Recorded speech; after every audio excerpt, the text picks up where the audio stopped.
So moving on to the next question, वो कहते हैं कि make a graphical representation of old salary and new salary and convert on a new sheet.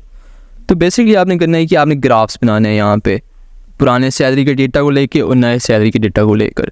अब उसने specify नहीं कि ग्राफ्स कौन से बनाते हैं, like do you need to make a line graph और do you need to make a bar graph, क्योंकि हर तरह के ग्राफ्स होते हैं। सो लाइक ये आपके ऊपर है कि आपने किस तरह का ग्राफ करना है शो, और मतलब किस तरह के ग्राफ्स कंपेयर करने हैं। मगर ये याद रखिएगा कि अगर आप बार ग्राफ को चूज़ करें, अगर आप बार ग्राफ्स बनाना पसंद करते हैं तो आपने उसके न्यू सैलरी और ओल्ड सैलरी दोनों के लिए बार ग्राफ्स बनाने हैं, ठीक है, एक डिफरेंट नहीं होना।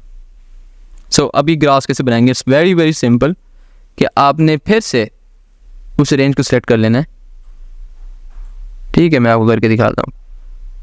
ये रेंज सेलेक्ट कर लिया आपने सैलरी की। Now you need go to insert, पहले हम होम पे थे, अब हम इंसर्ट पे जाएंगे।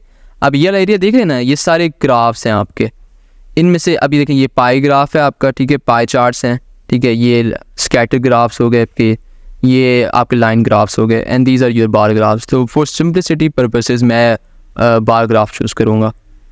अब यहाँ से आपने बस किसी के ऊपर देखें, आप नीचे देख रहे हैं अपने आप बनते जा रहे हैं। 3D कॉलम चाहिए आपको, 2D चाहिए, और किस तरह के चाहिए आपको। फॉर नाउ मैं कह रहा हूँ कि मुझे 2D कॉलम चाहिए, मेरे एक बार ग्राफ चाहिए, सिंपल सा बार ग्राफ चाहिए, कर दिया मैंने सेलेक्ट, राइट। इसका टाइटल फिर आप यहाँ से चेंज कर सकते हैं। मैं ऐसे कहूँगा ओल्ड सैलरी, राइट। अब ये देखें, ये हमारा बन गया टोटली न्यू बार ग्राफ। कुछ भी करने की जरूरत नहीं पड़ी, आप बस इंसर्ट पे गए, आपने वहाँ से जो मैंने आपको बताया आपने वो कर लिया है, ठीक है। बार ग्राफ के ऊपर सेलेक्ट कर लिया, वो अपने आप खुद ही बना देगा आपको। अब उसने क्या है एक और, अब हमें एक न्यू सैलरी का बनाना है, ठीक है, बट उससे पहले उसने क्या है कि आपने जो ग्राफ्स हैं वो एक न्यू शीट पे मूव करने हैं। शीट्स क्या होती हैं आपकी? शीट्स आपकी बेसिकली ये पेजेस होते हैं, ठीक है, ऑफ एक्सेल कि ये शीट 1 है, ठीक है, इसके ऊपर आप सारा काम करें, एंड लाइक इट्स लिमिटलेस, ये मतलब काफ़ी नीचे तक जाती है, तो like you want ever run out of it.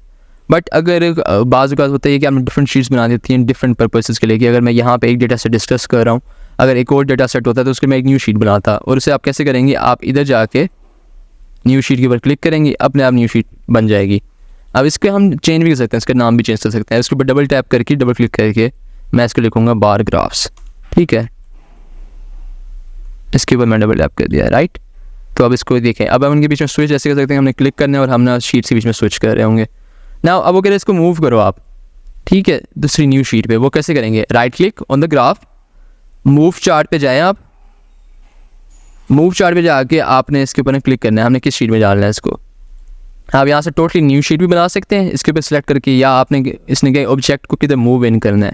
हम कह रहे हैं कि हमें बार ग्राफ से मूव इन कर दो, हमने वो सेलेक्ट कर दिया, हिट एंटर, देखें अपने आप आ गया, कुछ भी करने की ज़रूरत नहीं पड़ी। नाउ हमने ये जो ओल्ड सैलरी के साथ किया ना, हमने यही कर ये रिपीट करना है अपने न्यू सैलरी के साथ, क्योंकि क्वेश्चन ये था कि make a graphical representation of old salary, जो हमने बना दी है उसका ग्राफ बना दिए, उससे रिप्रेजेंट कर दिए through a graph, and new salary, ठीक है। अब जो नई सैलरी है ना उसका भी हमने ग्राफ बनाना है। अब हम वही स्टेप्स रिपीट करेंगे, इसको रेंज को हाईलाइट कर लें, सेलेक्ट कर लें, उसके बाद आप जाएंगे इंसर्ट पे, या गो वेयर, यहाँ पे ग्राफ्स वाले उस पर, ये ग्राफ आपने बना दिया। अब हम इसकी लेबलिंग चेंज कर लेंगे, इसको हम लेबल कर देंगे न्यू सैलरी, राइट। अब हमने इसको मूव करना है किधर, दूसरी न्यू शीट पे, उसने कहा था क्वेश्चन में लिखा हुआ था आपका। तो अब हम इसको न्यू शीट पे मूव करेंगे। शीट कौन सी है, बार ग्राफ्स वाली, बस ओके। अब ये देखें, सो this is your old salary, इसको बोल के मैं यहाँ ले जाता हूँ और इसको मैं यहाँ ले आता हूँ, right. So this is your old salary and this is your new salary. ये आपका क्वेश्चन पूरा हो गया। Moving on to the next question. अब वो थोड़ा सा वे क्वेश्चन है कि age a column, age ranging 25 to 55। ये क्वेश्चन शायद थोड़ा सा गलत है, तो मैं बताऊंगा वो पूछ क्या रहा है। दरअसल वो पूछे कि एक ऐसी नई कॉलम बनाओ, उसको कैटेगरी हो एज की, ठीक है, उसका जो लेबल हो, हेडिंग हो, वो एज हो, और उस पर आपने एज की जो वैल्यूज़ पुट करनी है ना, वो 25 to 55 पुट करनी है। मतलब जितने भी एम्प्लॉयज़ की एज हो ना, like it should be between 25 to 55। अब अच्छा, तो ये कैसे करना है, इधर ना आप लोगों ने रैंडमली नहीं करना है इसको। ये नहीं सोचना कि अच्छा मैं इसको यहाँ पे 25 एंटर कर दूँगी या कर दूँगा, या आगे मैं 35 कर दूँगा, तो इस तरह से नहीं होगा। आपने यूँ नहीं करना है, ये बहुत टीडियस होगा। अभी तो ये छोटा सा डेटा सेट है, अगर डेटा सेट बहुत ही बड़ा हो तो फिर तो आप लोगों को पूरा दिन लग जाना है, आप लोगों से ये नहीं होना मैनुअली। ठीक है, इसका एक सिंपल फंक्शन है ऑटोमेटिकली करने का, but before that we need to make a new column with the heading of age. ठीक है, ये न्यू कॉलम बन गई एज की। Now what you need to do is कि आप एक नया फंक्शन लिखेंगे जिसका नाम है रैंड बिटवीन। ये देखें, ये आ गया। अब इसका पर्पस क्या है? रैंड बिटवीन का पर्पस ये है कि वो random number, any number generate कर देगा between a lower and an upper limit. अब आपकी लोअर लिमिट क्या थी इधर? 25 थी। अपर लिमिट क्या थी? सी 55, राइट। तो अब इस फंक्शन का, इसको अंडरस्टैंड का इसका मतलब क्या है? इसका मतलब ये है कि वो जो फंक्शन है ना, वो रैंडमली 25 से लेके 55 के बीच में ना नंबर्स वो खुद ही जनरेट कर देगा, आप लोगों को करने की ज़रूरत नहीं है। अब मैं इसको दिखाता हूँ कैसे। प्रेस एंटर, देखें 28। अब आपने सिंपली ना, अगर आपने बाकी सेल्स के ऊपर यही फंक्शन अप्लाई करना है विदाउट कॉपी पेस्टिंग इट, आपने इसको ड्रैग डाउन कर देना है यूँ। देखिए प्लस साइन के साथ इसको ड्रैग डाउन कर दिया यूँ। नाउ अब देखिए, आप कंफ्यूज होने की ज़रूरत नहीं है कि हाँ यार ऊपर पे 28 था अब 41 हो गया, वो अपने आप नंबर्स में चेंज कर देगा, but it would still be with in that rule. तो आपने घबराने की ज़रूरत नहीं है कि ऊपर नीचे हो सकता है। तो अब 41, 54, 32, अब जितने भी ये सारे नंबर्स हैं 25 से 55 के बीच में है। ठीक है, अब देखें ये 55, इससे ऊपर कोई भी नहीं है। So moving on to the next question. ये क्वेश्चन हमारा हो गया।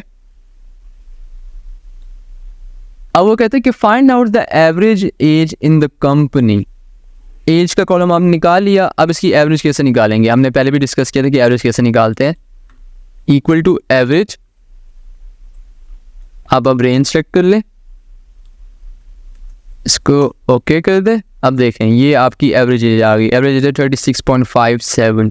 ठीक है, ये एवरेज एज है of the employees working in the company. अब अगले क्वेश्चन पे चलते हैं। Using absolute referencing deduct 2% from the old salary and show the final salary. अब एब्सोल्यूट रेफरेंसिंग का मतलब क्या है? ये क्वेश्चंस आते होते हैं, मिड्स में भी आते हैं, फाइनल्स में भी आते हैं। एब्सोल्यूट रेफरेंसिंग का मतलब ये है कि आप एक सेल लेते हो, उसको लॉक कर देते हो। ठीक है, और उसके बाद उसे लॉक करने के बाद आप वो सेल जो है ना रेफ़र करते हो बाकी सब सेल्स के ऊपर। कन्फ्यूजिंग अभी आपको साउंड करोगा, मैं करके दिखाऊंगा, आपको समझ आ जाएगी।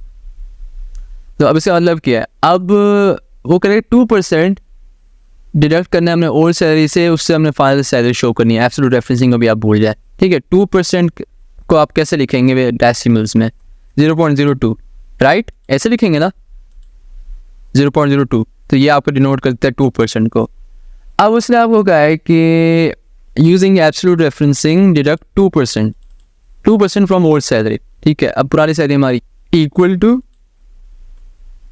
अब ओल्ड सैलरी माइनस, अब हमने निकाला है कि ओल्ड सैलरी का 2% क्या होता है, राइट? इनटू, अब ये 2% से मल्टीप्लाई कर दें। आप 2% अब लिखने की भी ज़रूरत नहीं है क्योंकि हम एब्सोल्यूट रेफरेंसिंग यूज़ करें। उसमें होता है ये कि आप एक सेपरेट सेल को सिलेक्ट करते हो, उसमें वो वैल्यू डाल देते हो, जैसे कि मैं इसमें वो वैल्यू डाल रहा हूँ, राइट? अब वैल्यू डालने के बाद जहाँ में भी एब्सोल्यूट रेफरेंसिंग का आपको जिक्र किया हुआ ना, अब उसका मतलब क्या है? आपने F4 प्रेस कर देना है। आपने वो सेल सिलेक्ट करने के बाद F4 सिलेक्ट कर देना है, प्रेस कर देना है, जिससे हो जाएगा, देखिए डॉलर साइंस आ गए, राइट? इसका मतलब अब ये सेल लॉक हो चुका है। लॉक का मतलब क्या है? लॉक का मतलब ये है कि अब आप जब इसको ड्रैग डाउन करेंगे ना, तो जितने भी वो है ना ओल्ड सैलरी है, ठीक है, जितने भी ये सारे हैं सेल्स, इनको वो मल्टीप्लाई कर देगा 0.02% से। ठीक है, इस सेल से मल्टीप्लाई कर देगा वो खुद ही, आपको बार बार इसको सेलेक्ट करने की ज़रूरत नहीं है। लॉक का मतलब ये होता है। और एब्सोल्यूट रेफरेंसिंग का मतलब ये होता है कि आप एक सेल को डिफरेंट सेल में वो वैल्यू इनपुट करके उसको लॉक कर देते हैं। अब मैं हिट एंटर कर रहा हूँ, ये देखें, अब उसने 2% माइनस के 10,000 का क्या बनता है? 200। अब 200 उसने खुद ही डिडक्ट कर लिया वहाँ से, ओल्ड सैलरी से उसने फाइनल सैलरी दिखा दी। अब मैं दिखाता हूँ कि अब इसको हम जब ड्रैग डाउन करेंगे तो फिर क्या होता है, देख रहे हैं? उसने हर सेल की उसका ना 2% निकाला है। अब ऊपर, अब मैं किसी सेल के ऊपर क्लिक भी करूँ ना, जाऊँ मैं किसी भी सेल के ऊपर जाऊँ, यहाँ पे डॉलर साइंस देख रहे हैं? ठीक है, इसका मतलब ये है कि उसने खुद ही ना वो मल्टीप्लाई करता जा रहा है हर सैलरी के सेल को इस सेल से, 2% वाले सेल से। तो आपको बार बार खुद करने की ज़रूरत नहीं है। इसका मतलब होता है एब्सोल्यूट रेफरेंसिंग। जहाँ पे भी एब्सोल्यूट रेफरेंसिंग का मतलब वो एक दूसरा सेल बनाना है आपने, उसमें वो परसेंटेज आपने डालनी है इन टर्म्स ऑफ डेसिमल्स, और उस सेल को लॉक करना है थ्रू प्रेसिंग F4। कीबोर्ड के ऊपर F4 होगा, आपने वो दबा देना है। Now moving on to the final question, ये देखें यहाँ के बाद अभी फाइनल सेटिंग आ गई। Now moving on to the next question, by the way ये आपकी फाइनल सैलरी आ गई।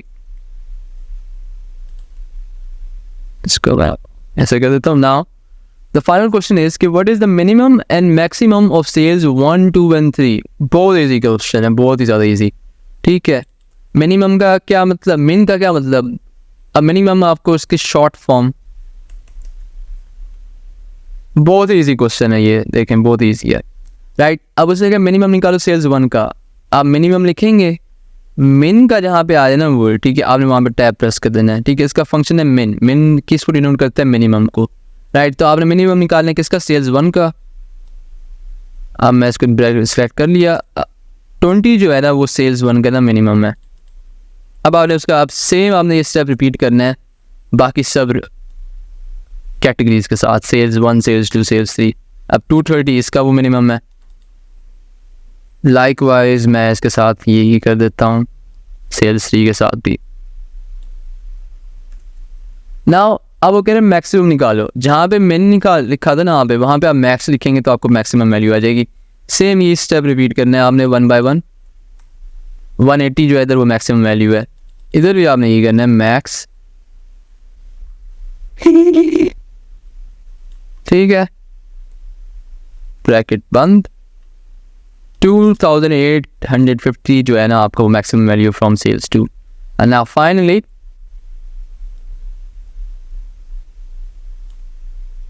रेंज सेलेक्ट करने के बाद फिर एंटर। अब 2650 जो है ना वो आपकी मैक्सिमम वैल्यू फ्रॉम सेल्स 3। और ये कंक्लूड करता है हमारा ये लेक्चर। हमारी ये बेसिक्स से बाद में फंक्शंस के, इसके आगे इफ फंक्शंस आते हैं और बाद में और एंड और फंक्शंस आते हैं, वो हम बाद में बाकी लेक्चर्स में कंप्लीट करेंगे। Thank you so much for watching.